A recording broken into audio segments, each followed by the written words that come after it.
All right, I'm gonna be showcasing a loss and doing an analysis of one of the recent ranked ladder losses I had, and then also a win.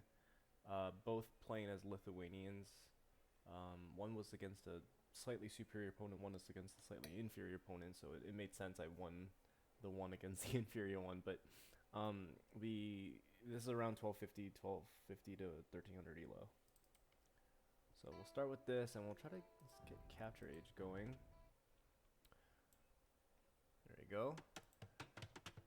Okay, so this matchup is Lithuanians versus Mongols. As Lithuanians, I've been trying to get better at playing this civ. I think it's a really cool civ, really flexible in the early game, really flexible in the castle age. Um, not the great eco bonuses like a civilization like Britons or Vikings or anything, but once you get to Imperial Age, they are pretty strong. So I'm actually trying to do 20 pop man at arms build, where I don't put any on gold in the Dark Age. I transition people to the Dark Age as I'm building the militia to go up, but the idea is to use that food bonus to click up really fast. Mongols have a very similar bonus, and we'll actually see this player do some really nice things by taking advantage of his deer, I guess, ostrich here. And that just gives him a little bit extra food. He doesn't have to lean on his sheep as much. It's pretty strong. But yeah, I'm looking to go man at arms. Except it'll be a faster timing than normal man at arms. Did I lose a villager?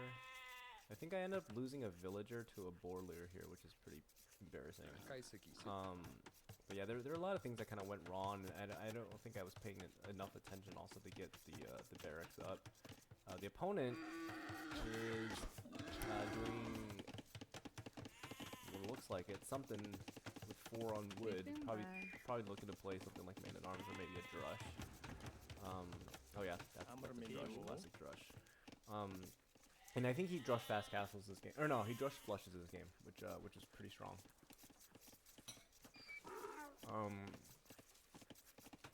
So this is a pretty standard Dark Age so far. You see here, I lose the boar, which is a little, or lose a villager. It's a little unfortunate when the person coming out, the boar just happens to attack the weak villager. But anyway, I'm late to my barracks timing, as you can see, because I messed up the build and I was upset I lost a villager. So instead, I'm gonna go straight archers. That was my idea. Like build the barracks up to castle or up to feudal age, and have an archery range down. And generally speaking, having a couple archers would be pretty good from the defense perspective. And I don't think, yeah, I think I scouted the drush. I know the drush is coming. If you look at my vision here, I'm pretty sure I scouted when he had the flagon, and then here he is. I'm trying to do some quick walls. He's nice, being nice and active. Very smart. And here's my range. And then here's one of my mistakes. I didn't wall here, and then he gets in. So pretty embarrassing. For some reason I don't fight. I feel like I never fight these the right way. Yeah, I just don't understand. Like I feel like in theory, like two militia versus 2 villagers. The villagers should win, but instead I lose a vill. I think I lost 2 vill right there, and in addition to my board leader, I'm already 3 vills down, which is pretty insane. And then I had a little bit of idle time, so I'm really 4 vills down. This is just a really sloppy Dark Age and poor Feudal Age defense against the Drush. And you can kind of see it looks a little bit like a Drush Fast Castle, except he's gonna actually build some units. He knows I'm kind of hurting, and kind of looking to do damage. I almost see here. I almost lose another 2 builds. It's kind of crazy. Got 6 HP left, and I think a lot of it's because he was fighting on the hill, and then that's one of the things I learned. I feel like the hard way in some of my recent games, especially including this one, where I'm just like taking a poor fight and not paying attention, and then my units take extra damage, way more extra damage than they should be taking. But anyway, so he's close to full wall. He's got a very nice situation there, backwood, front gold, but he defended it pretty well. And then here he comes towards me. I've got to defend now. He's got a skirv in there, which is nice. I can't just go straight archers, and he's trying to keep me open. And now he's reaching wheelbarrow, so I'm gonna start catching up in vill count, but he is gonna be quite ahead in terms of overall villagers. Yeah, just not clean, and my idle TC time is almost 2 extra villagers worth, right? Of idle TC. Gonna fast forward a little bit. A little bit of fighting here. He does a great job taking the hill. Alright, so let's slow down here. So this fight, I really should have won. I really should have focused on micro. I think what I did was I put my units here, and I just started paying attention to other things. But really got to focus on micro, because this hill is lower than this hill. He kept hugging this hill. What I should have done was just group all my units and go up the hill and knock him out. I mean, look at the KD ratio. It's in my favor, yes, because I cleared the drush. And I killed probably, I guess it's just a couple more units, but like it's my eco is just so far behind. I should be trying to, like, in a situation like that where I fell behind early due to like losing a vill to a boar and then a little bit of damage during the drush. I should be trying to pressure the opponent, like late feudal, have a mass of like archers that are ready to go into crossbows. And usually, like, even if they get Castle Age before you, if you can hit their gold and try to deny some of their momentum, that'd be great. But now he's in Castle Age, and I don't scout this. I don't know that he's going double stable. It's gonna be too late for me to do any damage. It's just too risky. So here I see his knights. I come back. I lose like 2 archers there. It's never good to lose archers when you're trying to play crossbows. That's one thing, by the way, I was trying to do more. Lithuanian crossbow. They're not like the best, but they're you know, it's a serviceable economy, and it gets you to cleanly defend instead of just straight up spamming knights. But you can see he's doing a siege. He's doing a siege workshop forward, monastery forward. This is a classical knight Meng-Yang push. So this first wave, I actually do a decent job defending. I can get maybe one conversion here. And then I'm trying to kill as many units as I can, right? Like, that's how we try to push him back. We know that he's got a siege workshop forward. Usually they got the siege workshop forward, you know the siege workshop. And yeah, I mean, like in theory, if I play this really smart, I should be able to do pretty well in defense. The issue is this. Look how much resources I'm floating. I'm floating extra wood and gold, so I'm not making archer. I mean, I guess I am making some archers, but like, it's not. I'm not like kind of taking advantage of my resources. And then the opponent, once he took the map control and he stopped pushing a little bit after his first wave, he goes on to boom, which is really smart, right? He's kind of hedging his bets. He's not going to invest all in to this front push here. And he's going to focus on his economy. And meanwhile, I've got a second TC just starting to go. So I'm just kind of like the economy classic falling more and more behind, right? I also forgot things like Force Collar, which is relatively minor, but you know, not ideal. But yeah, I mean, it's just poor planning. You know, usually when you're behind, you gotta be a little bit more assertive and try to fight your way back in the game, but right now I'm just playing passive. He's gonna continue spamming knights. Just look at how low he's keeping his resources, which is really nice. On my end, got some mangonels.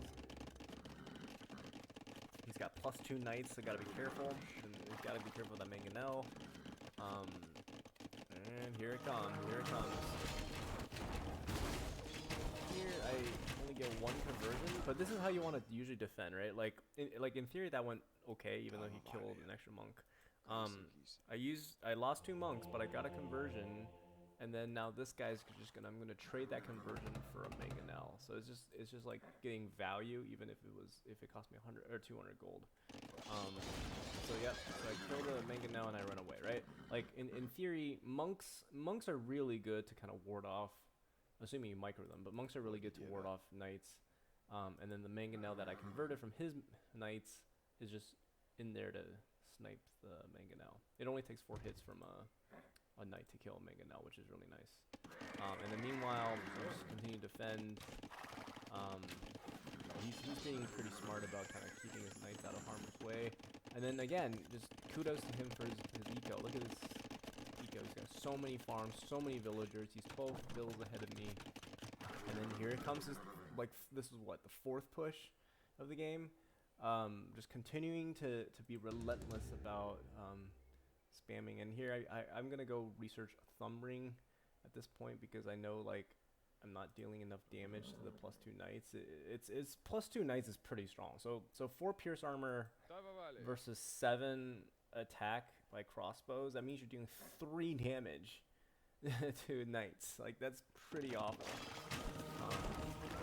But so I'm trying to do things. I don't get any conversions there. That was bad. And then this gets dangerous. This gets dicey. I gotta retreat. Here, I let him get a full surround, which is a big mistake. I should have just kept running back, and then I'm gonna end up losing all of these crossbows. It's pretty bad. And then now things are gonna start getting out of control, because all it takes, man, is just like 1 or 2 knights to idle a TC, right? You just need like 2 or 3, and then I'm careful to come out, and here he comes, raid. He's done a great job also keeping me over here. And then look at me, like, I'm just floating resources. I'm not producing anything right now. I'm just defending and microing, and I'm trying to transition to pikes. It's gonna be a little too late. Yeah, I mean, this is just a classic game where I was just not using resources. You gotta spend resources, right? If you don't spend it, then the resources aren't being put to use. I'm gonna take down my monastery. I also feel like parked like a freaking scorpion here, which, like, I didn't pay attention, and it actually got a lot of kills. Really annoying. I mean, this game is usually kind of, it's gonna snowball out of control. Like, I'm already like 20 or no, 15 kills behind, with still not enough army to kind of push this back, right? He's got 17 knights, and I'm just starting to make some pikemen. And pikemen are pretty food intensive. Like, I gotta make sure I have enough farms and stuff, right? So I'm starting to come with houses. I gotta rebuild houses. I don't have enough for eco to sustain like the night production, and he's already starting to snowball the game. And here comes his rams, and then a forward castle. He's really asserting himself this game. And then the other issue with this, the cool thing about rams is, like, especially for I guess any unit, ranged or melee, they attract fire, and they're so tanky. Like, even if they take bonus damage, right, from a pike, like, they're so tanky that, like, they can just kind of, like, help cascade a fight. Like, my pikes are not fighting the right units, and then they're just gonna get mowed down, you know, like, yeah, that's what happens. I get mowed down. He hits Imperial Age. He's gonna go Cavalier probably, as Mongols, which is pretty interesting. You usually think of him playing a Cav Civ or a Cav Archer Civ, but yeah, I mean, and I congratulate him. He played so well. He did the right thing with the drush. He kept his drush alive and was really annoying. He got a vill, I think 2 vills worth of value from his drush, which is amazing. Made a knight transition from archers. Camped the hill with archers. There's a lot of things he did right, and then on my end, like, the things I did wrong that didn't really help the situation was just floating a lot of resources. I mean, I'm still floating by the time I lost, which just doesn't put me in a spot where I can take back control of the game. But and then besides the small things like the boar lure, and then just like having a hole in the wall, just being a little late on the transitions.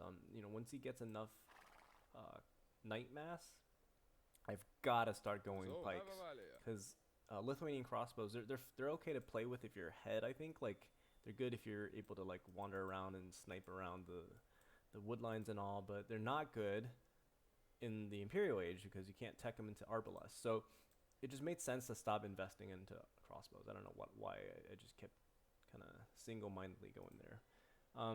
But yeah, there we go. Great play to Danfer, around a 1300 elo player, and really took control of the game. Okay, so let's do another one, and this will be also Lithuanians. And except this one I actually win. Let's go to Capture Age. Alright, so I'm in the blue. I'm playing against Chinese. I'm going to fast forward the dark Age just because it's kind of boring. So here, I actually remember to build a barracks. I don't lose a boar leer. Or I should say, I don't lose a villager to a boar. And yeah, things go a little bit more right for me this game, so we'll see how it goes.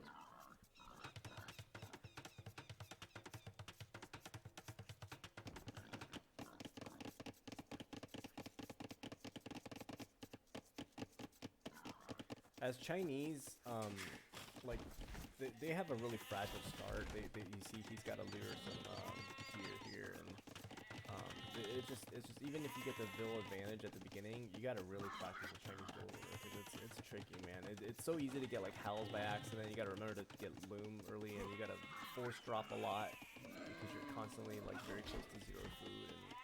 And yeah, I mean this person played pretty well, I think, early Dark Age. He knows his Chinese build, which is pretty admirable. And then here you can see I am going 20 pop men-at-arms. So my build order is obviously the 4 on wood to begin, but you know, have enough extra food to start creating, to click up a little faster, but also because of my extra food, I'm able to get my my drush or my militia out in the field a lot faster, and then it lets me click up the man-at-arms very fast. I mean, usually you click. People like get to man-at-arms at 22 pop, and then they start researching it. But here I'm already got it. I'm in time to fight off his scouts. And then you know if you see a scout, if you see a stable, you really want to go for the berries because it'll just mess up their eco and really deter them with their scouts. So here I go towards the berries. I should mention that I lost. You can see this carcass right here. I actually lost my starting scout to the town center, which is pretty bad. You don't want to really rush an opponent. Here he's cleaning me up. Good job.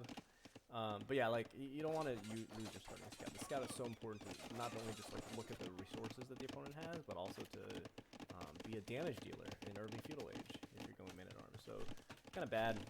And then here's my archery range again. I'm just kind of committed to playing crossbows as Lithuanians for the next couple of games until I kind of really figure it out. I think it's so much better than just spamming knights.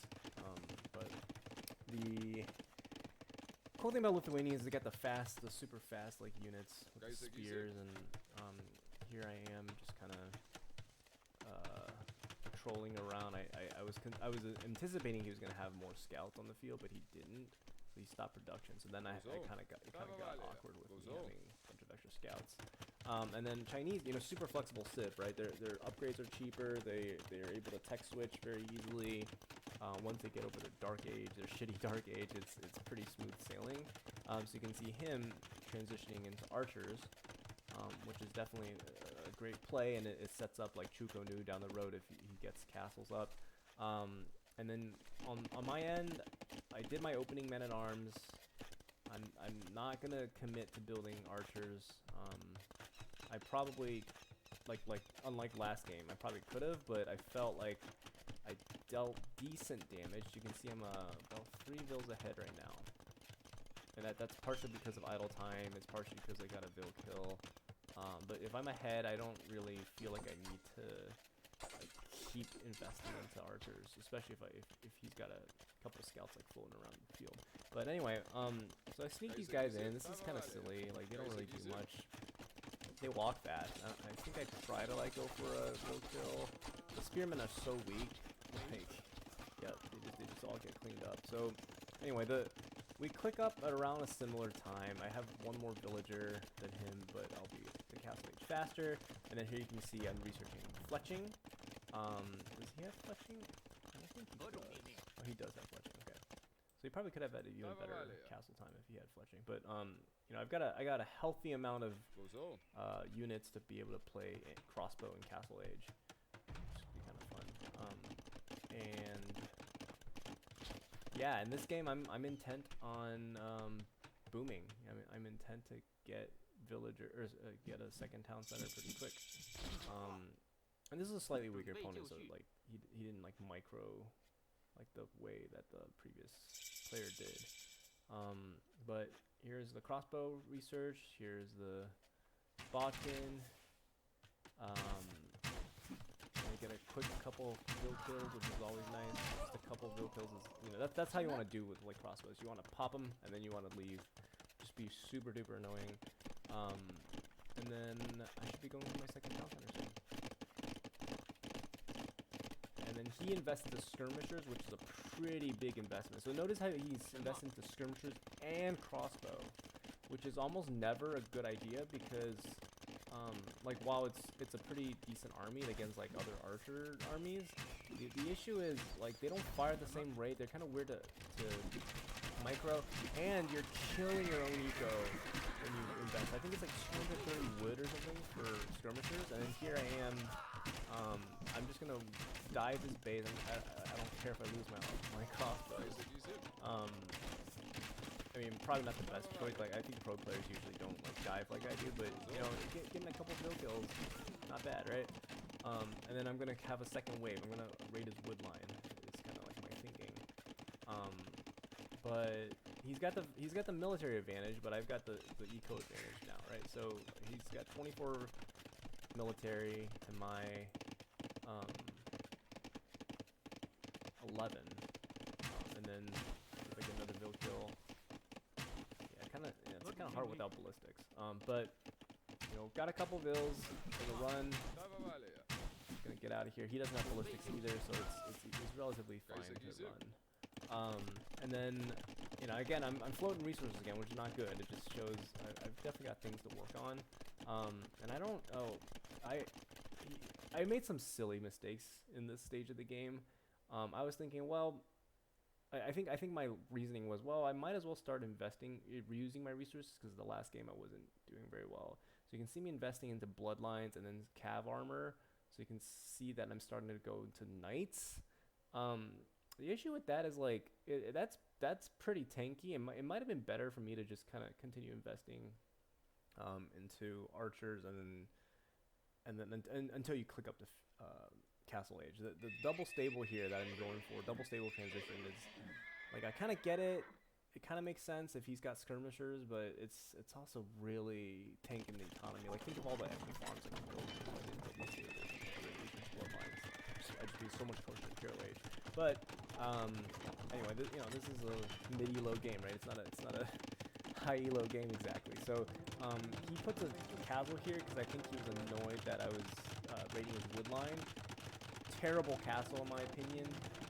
Yes, it's true I can raid here, but like if you just after he chased me away, if you just expanded here with a town center, it would be just fine. He's on 1 TC right now, which is kind of crazy. It's like 30 minutes in the game, and he's still on 1 TC, and a lot of that is because he invested into a lead skirmisher. So here he's gonna attack. Does he have ballistics? He does have ballistics, so like it'll make it easier for him to attack my villagers. They can kind of like snipe moving targets. But he's not being active enough with the military. This is the issue. Even though he has a huge, overwhelming like military lead, he's playing kind of scared. He's got 39 military on the field. He's just putting his second TC. He's not attacking me. I guess he thinks that I'll keep attacking him, which is kind of what I'm doing. I'm just kind of like poking around and being annoying. And then so this army runs all the way across the map, doesn't really do anything, comes over here, and then I'm kind of in his base. And I mean, to be fair, he's walling me out. That's good. I get maybe like 1 or 2 bill kills. Yep, 2 bill kills. That's all I want, right? 2 bill kills and I run. And then in the meanwhile, I'm shoring up my economy at home. So, you know, it's kind of that's how you play crossbow. Like you have like people that are just kind of annoying and run around. And here I come with a forward castle. Okay, so I want to talk about this for a second. This is a really dumb mistake, honestly. In retrospect, this could have cost me the game. Imagine if he had like a couple knights here too. Knights to snipe the Meng-Yang. Yeah, he obviously doesn't see this until just like until like I start building it. But I know he has overwhelming army because I haven't been investing into army. I've been trying to like float resources, and I just clicked up to Imperial Age with 94 pop or 94 villagers, and the idea is to start transitioning to knights.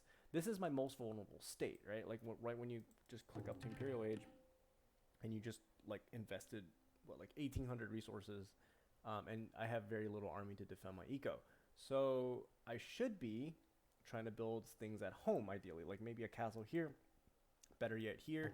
But I'm trying to do a forward castle. I mean, I have enough vills, but like that's pretty aggressive,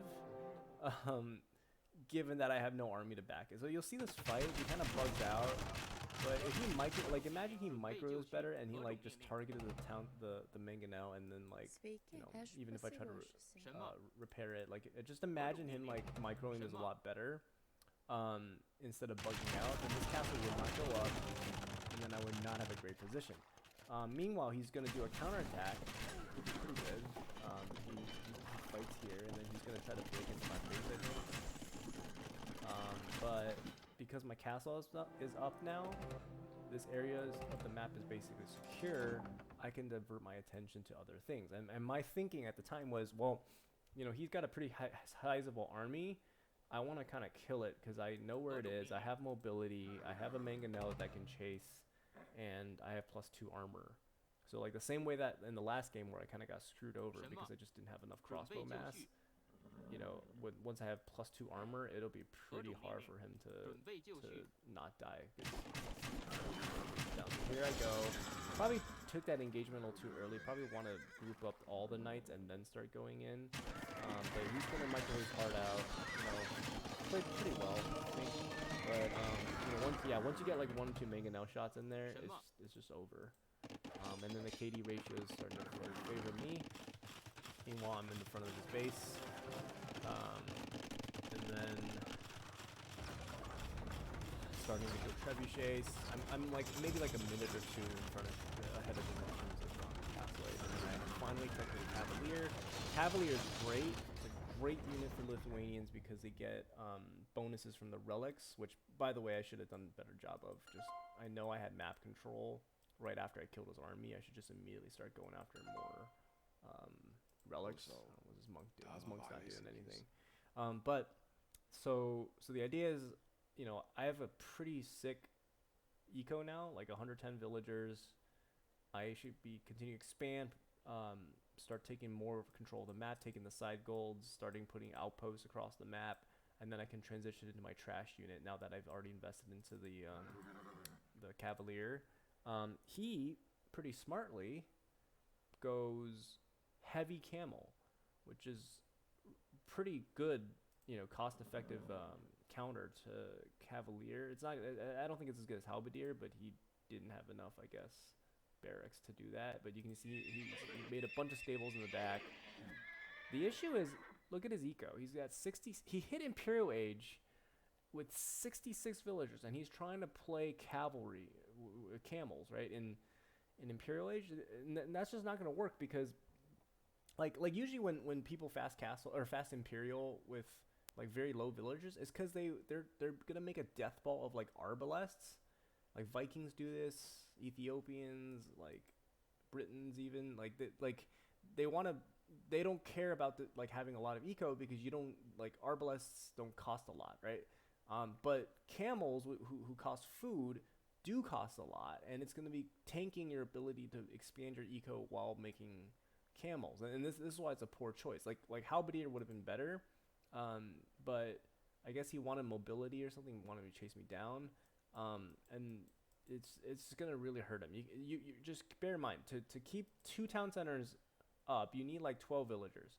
He's got 16 villagers on food, so he's not gonna be able to build a lot of camels, right? It's just the math doesn't work out. And so I'm gonna start snowballing this. His castle in the back also is terrible because then he's going into a shrub war. I'm just cutting down the front of his base, stonewalling. Now the front of his base is open. I can raid. I actually will start going, I think, light cav. I was thinking of going into winged hussar because I think winged hussar are just such a cool unit, you know. And then he's got his own cavalry, and he's got a pretty substantial amount of camels, to be honest. Pretty solid, right? Are they fully upgraded? No, they're not fully upgraded. They don't have the final armor in. And my cavalier are pretty much fully upgraded, except like I should be getting more camel or relics. But yeah, I'm just gonna tear down the front of his base, and he takes a really good engagement. I actually misjudged. I did not think that heavy camels like were that good against cavalier, but yeah, their bonus damage is pretty solid. So I actually lost that fight. Part of the issue was like I had a bunch of units that weren't grouped up. But again, even if he wins this fight, he can't produce more camels. He's got 9 on food because I upgraded the beginning of his eco, right? So, and this is the perfect opportunity for me to start taking map control, getting more vision, putting more town centers down, securing hills, securing resources. And then I'm going to make the tech switch because I see so many camels. I'm going to make the tech switch into halberdier. I'm going to play halberdier cavalier. Understanding that like halberdiers are really weak against crossbowmen, but he's not fully upgrading them. He doesn't have the eco for it. So and then it'll just kind of deter any camels. And if like obviously camels is the threat here because they actually did the fight earlier. So now I'm starting to burn my resources a lot. I went from like 1,000 food to like very little, and that just spamming production buildings and spamming the production key build. And then you know, to be fair, I probably should have had way more trebuchets here. It's kind of silly. And then I make another mistake. I research winged hussar when I am also simultaneously trying to research halberdier. It's like you gotta. I'm like trying to build a buffet right now of units, which doesn't make any sense. But no, I mean now the front of his base is wide open. All these farms are not doing anything for him, right? He's at 53 villagers. This game is like well over. It's just that he has this like last chance. The issue is I've got halberdiers in the mix, and my halberdiers will raid him to death if he doesn't take an engagement, right? Like I'm already deep into his base. So yeah. So this second game like went obviously much better for me. I still made a lot of mistakes, like the losing the starting scout. And then the man-at-arms is okay. I probably made too many spear at the end of feudal age. And then overall, like probably the biggest mistake was going for this forward castle. I was totally fine at home. Didn't need to put on this pressure. The gamble paid off, but like it wasn't a good gamble, if that makes sense. In retrospect, against a better opponent, that I could have easily just got that castle denied, and there's like 20 villagers in the process, or maybe like 15 villagers. So it wasn't smart. I knew I was ahead. I didn't need to like kind of take a risk that could potentially lose me the game. But yeah, that's the second game. So summarizing it up, like the Lithuanians, you know, they're a really fun civ. They have that just really strong start that they try to take advantage of. I think man-at-arms is pretty viable if I do it right. In that first game, I just played too passive, honestly. I didn't spend my resources, and I just was always on the back foot. And kudos to that player that put me on the back foot. I think I could have cleaned that a lot better up if I microed better during feudal age with the archers and like pay attention to hills and stuff. Obviously, if I didn't lose villagers to the drush, that game I think I like if I played like peak. That's something I could have made it much more competitive than it was. And then this game like kind of was like the opposite of that, where I was like the one kind of dictating the pace. You know, I threw my army into his base to get a couple of villagers, which is a 50-50 kind of situation. But you know, like overall, I think that I just gotta clean up some decision making, especially when um, getting up to like a higher age. It just really gotta transition units faster. But thanks for listening. Hope that was helpful, informative, in analyzing a loss and a win.